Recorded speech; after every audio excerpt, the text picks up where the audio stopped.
of t falls within the rejection region, meaning that we should make the decision to reject the null hypothesis. Based on this rejection of the null hypothesis, we conclude that the sample is unlikely to come from a population that has a mean of 10, and therefore we conclude that students living in residence probably consume more than 10 drinks per week. We would report this statistic like so: t parentheses 9 equals 2.83, with a p that is less than 0.01. There are a couple of components that are worth noting within this reporting. You'll note that the value in parentheses, 9, is the degrees of freedom for the statistic.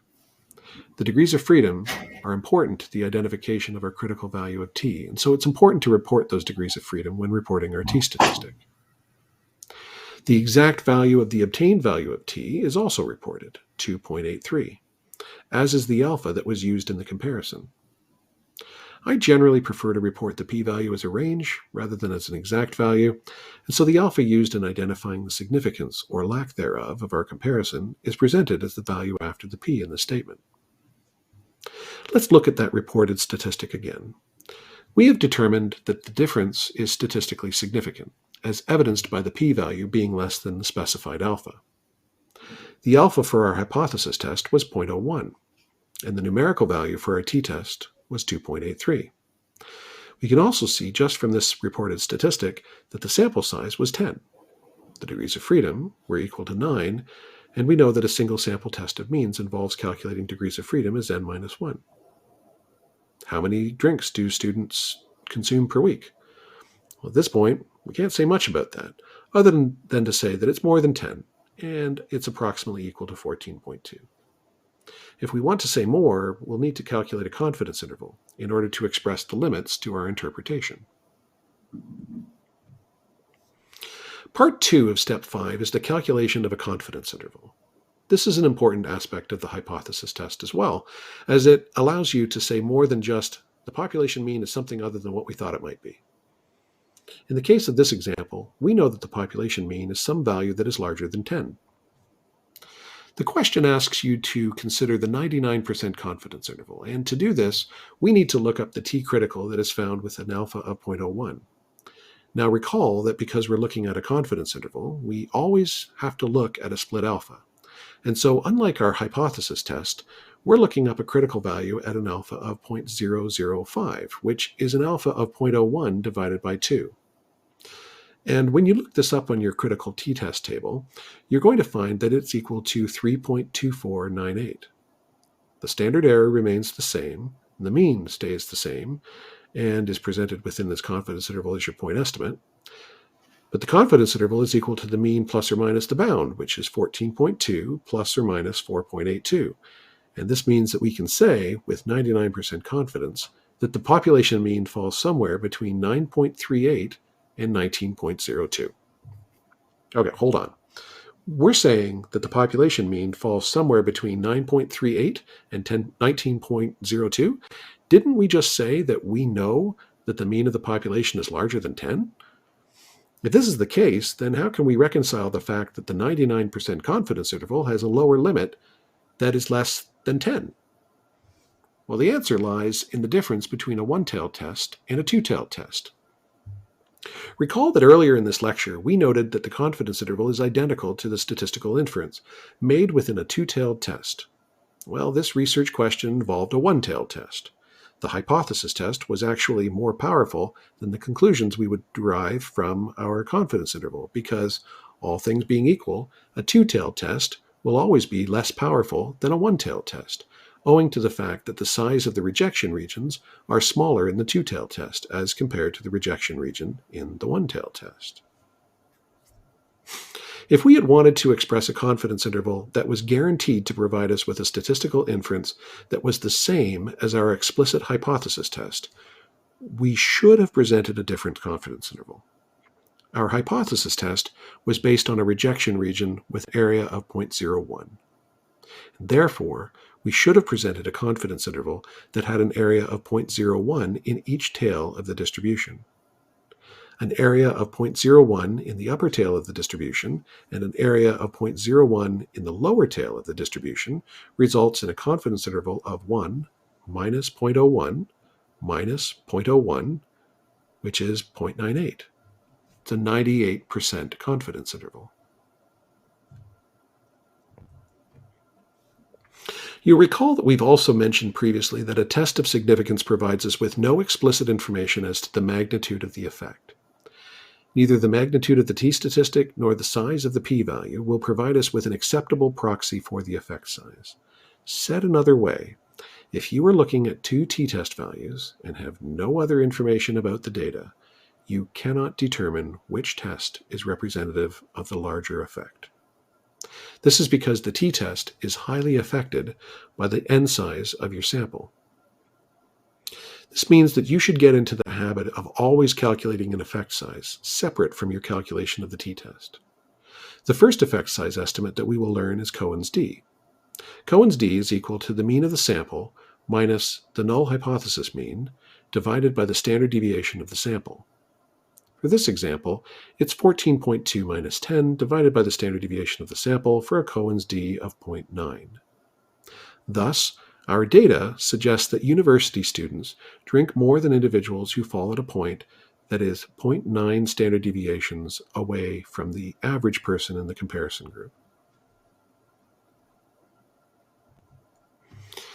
Example number 2 on your handout asks a slightly different question and is more concerned with the confidence interval. It requires you to estimate the sample size that would be needed in order to construct a confidence interval with particular parameters. Specifically, the question states, a company is interested in the amount of money that people spend on vitamins over the course of a year. The company contracts you to provide an estimate of this average, and in conversations with the company, it's determined that a 95% confidence interval is acceptable, and that the bound for the confidence interval should be no more than $10. How large a sample would you need in order to meet these requirements, assuming a standard deviation of 30? From the information presented in the question, we know that we have an alpha of 0.05, which means that the area in each tail of the distribution will be 0.025. It's hard to look up a t-statistic in our t-critical table without a sample size. We need a sample size in order to derive the degrees of freedom. Thus, despite my efforts to dissuade you from using a z-test unless you know the population standard deviation, this is a circumstance in which it's appropriate. In fact, this example is analogous to a lot of the work that you will do in the sample size estimations that you carry out within power analyses, and the use of z-scores is quite common in those types of analysis, owing to our lack of upfront knowledge about the sample size. Consider the 95% confidence interval that would exist for a z. It's exactly the same as the t, with the exception that instead of looking up critical values on the t table, you're looking up critical values on the z table. The bound, as you'll recall, is z multiplied by the standard error. And so we can use algebraic manipulation to come up with an estimate of what the n size is, given particular values of z, sigma, and the bound. Looking on our z critical table, we can see that the value of z associated with an area under the curve of 0.475, recall that the area in the body of the z table is the area under the curve between the mean and the z-score. And so we're looking at 0.5 minus 0.025. Our value of z is 1.96. The standard deviation that is assumed is 30, and the bound that is required is 10. If we work all of this through, we see that we end up with a required n size of 34.6. Now, obviously, you can't have 0.6 of a person, so we need to round up. I'll say that again.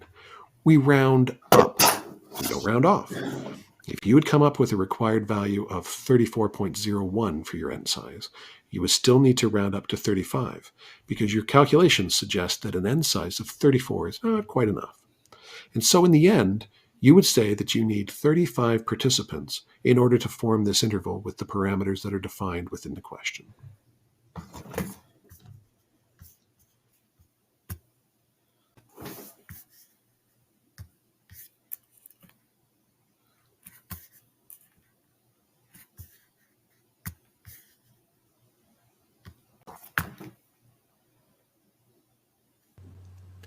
Our first review example looks at reflexes in children.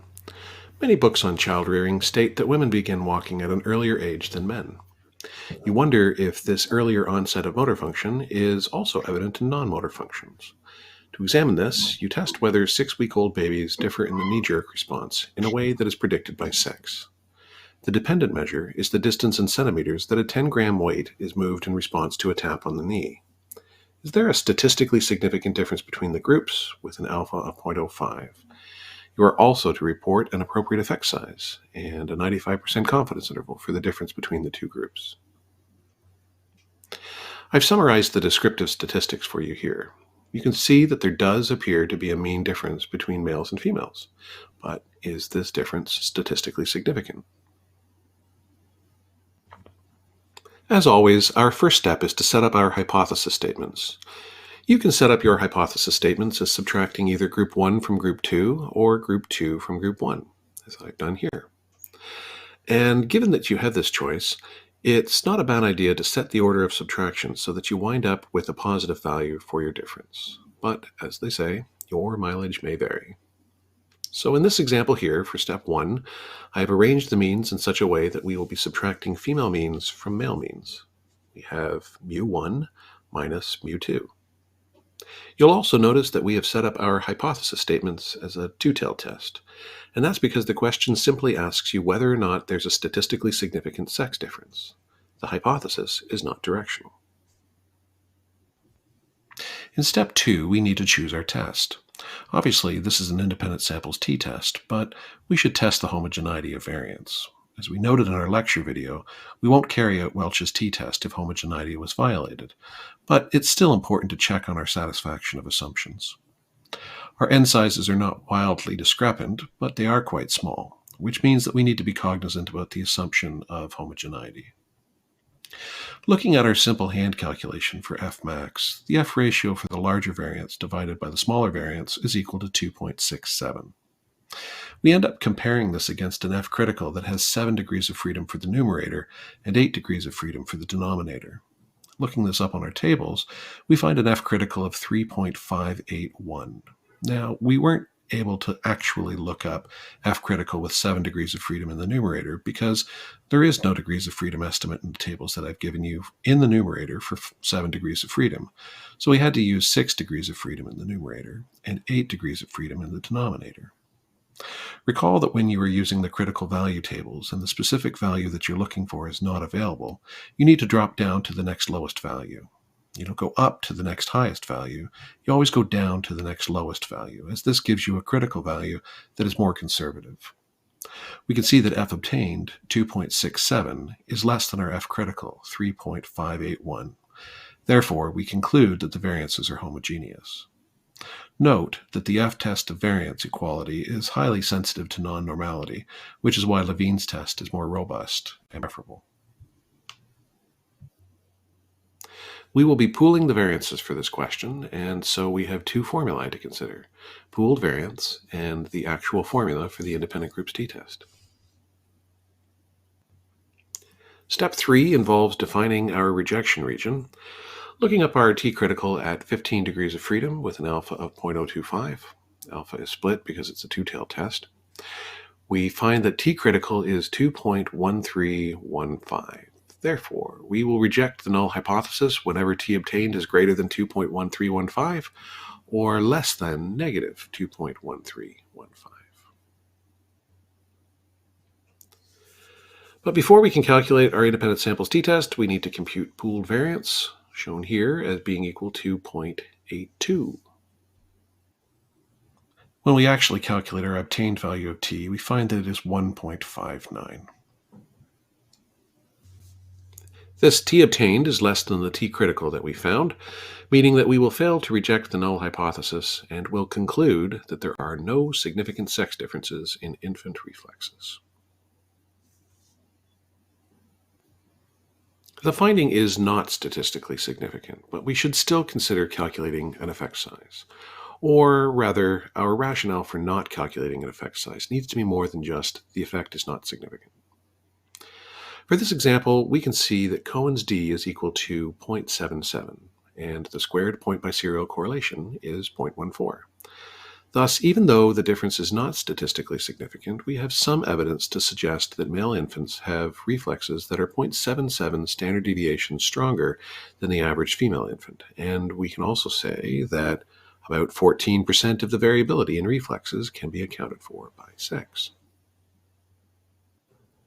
Finally, the 95% confidence interval here is negative 0.24 to 1.64. Note that when the range of values defined by your confidence interval includes 0, it suggests that we cannot be certain, 95% certain in this case, that there is a difference between groups.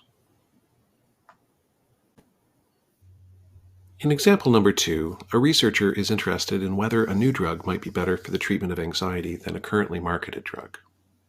To identify its effectiveness in an animal sample, i.e. before testing it on humans, the drug will be tested on a sample of rats in an elevated plus maze.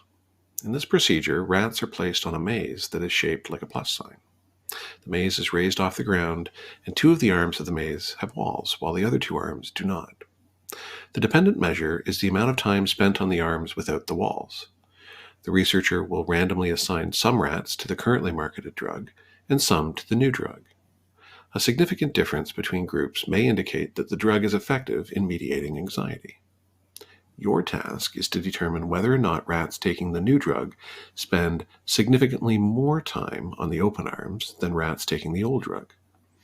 You are willing to accept a type 1 error rate of 0.05. Once again, I have calculated the descriptives for you. You'll note that the new drug does have a larger mean than the old drug. The new drug causes the rats to spend 124.25 seconds on average in the open arms, as compared with rats in the old drug condition, who were spending only 108.25 seconds on the open arms. This does suggest that the new drug is better at alleviating anxiety than the old drug, but we need to determine whether or not this difference is statistically significant. Our first step is, as always, to frame our hypothesis. The research question was framed in such a way as to suggest that we should do a one-tailed hypothesis test.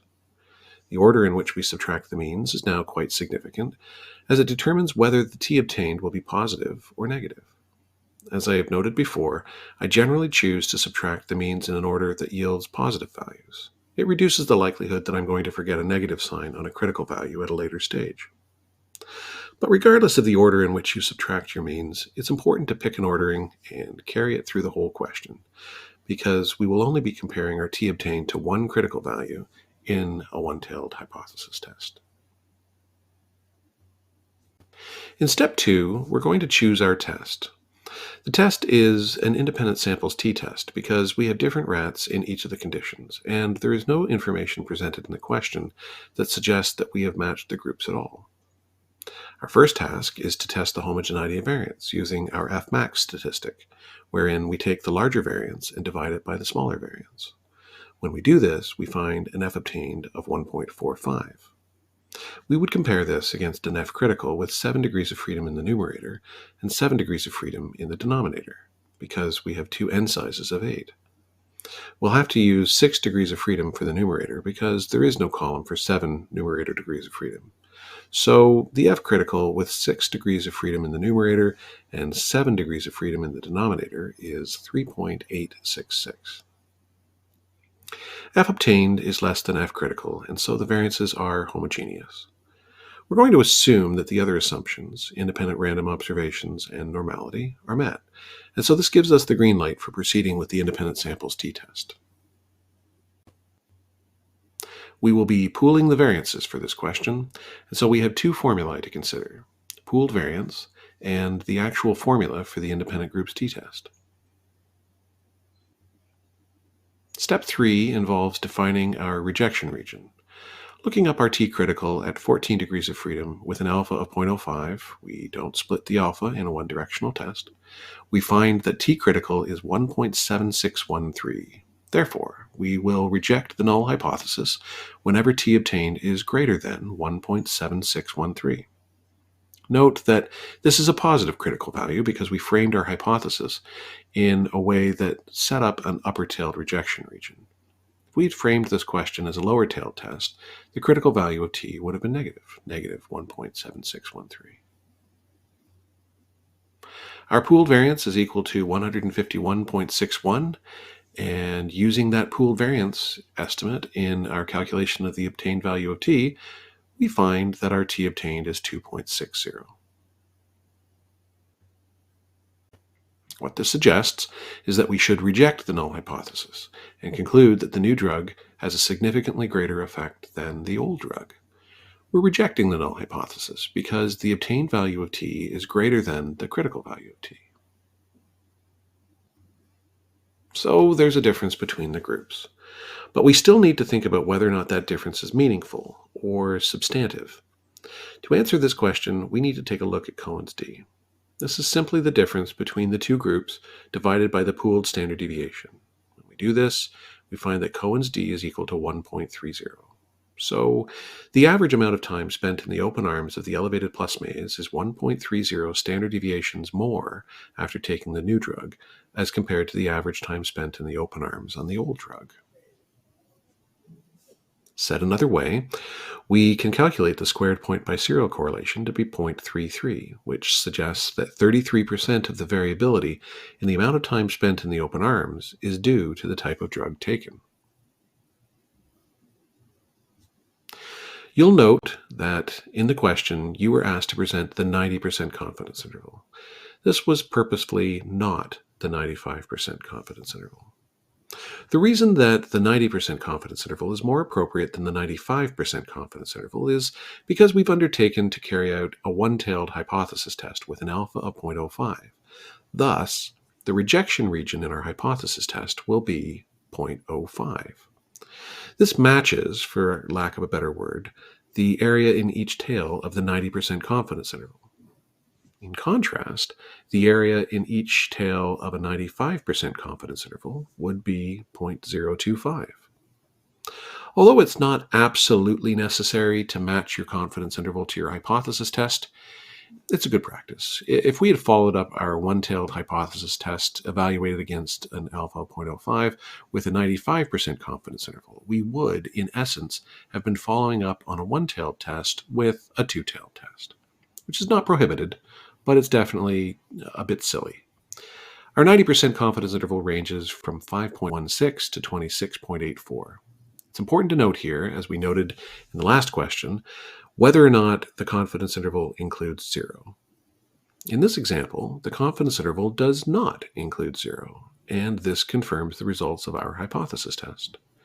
The hypothesis test found that there is a statistically significant difference between the two groups, and our 90% confidence interval suggests that there is a 90% chance that the interval does not include 0, which suggests that this comparison is not statistically significant, using either a one-tailed hypothesis with an alpha of 0.05 or a two-tailed hypothesis test evaluated against an alpha of 0.1, i.e., the hypothesis test that we implicitly evaluated within our confidence interval.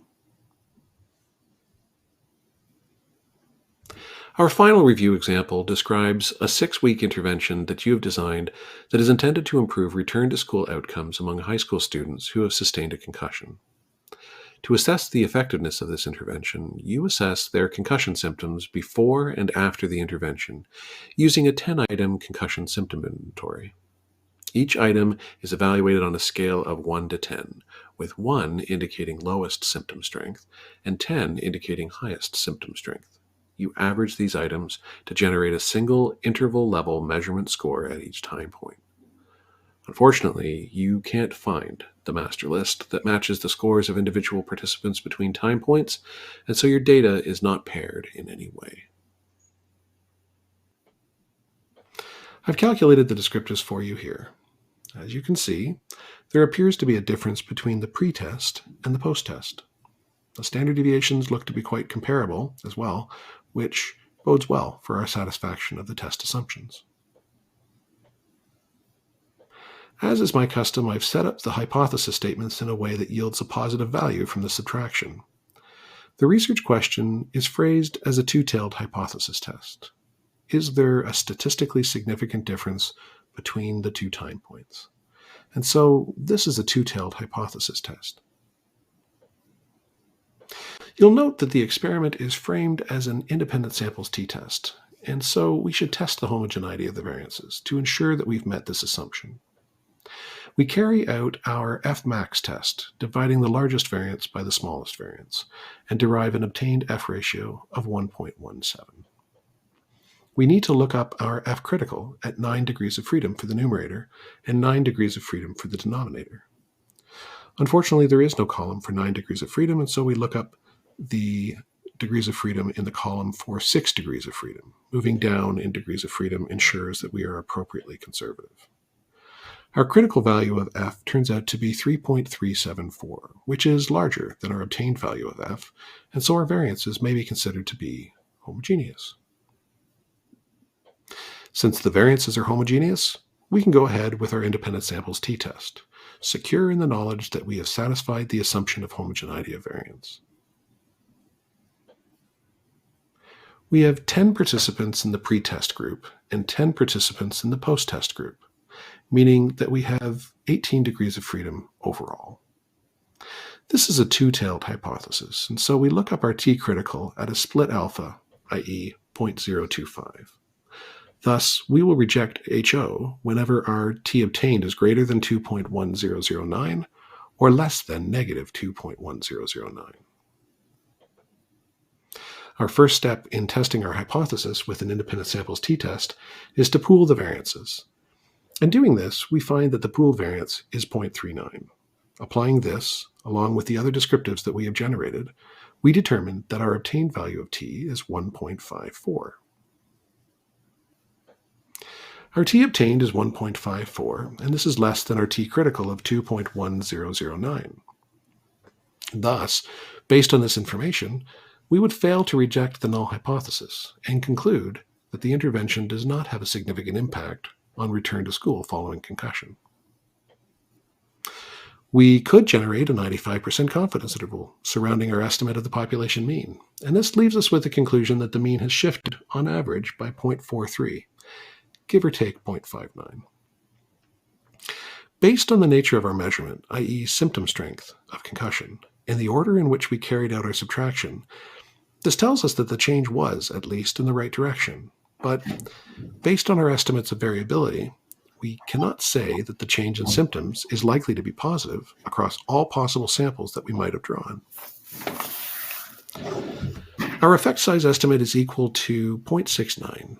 Suggesting that the average concussion symptom strength after the intervention is 0.69 standard deviations lower than the average concussion strength before the intervention. And we can determine that our squared point by serial correlation coefficient is 0.12, suggesting that the intervention is responsible for approximately 12% of the variability in our dependent variable. These are actually quite substantive effect size estimates, and it suggests that our problem here is likely to be an issue of power. The lowest hanging fruit here, of course, is to add more participants to the study.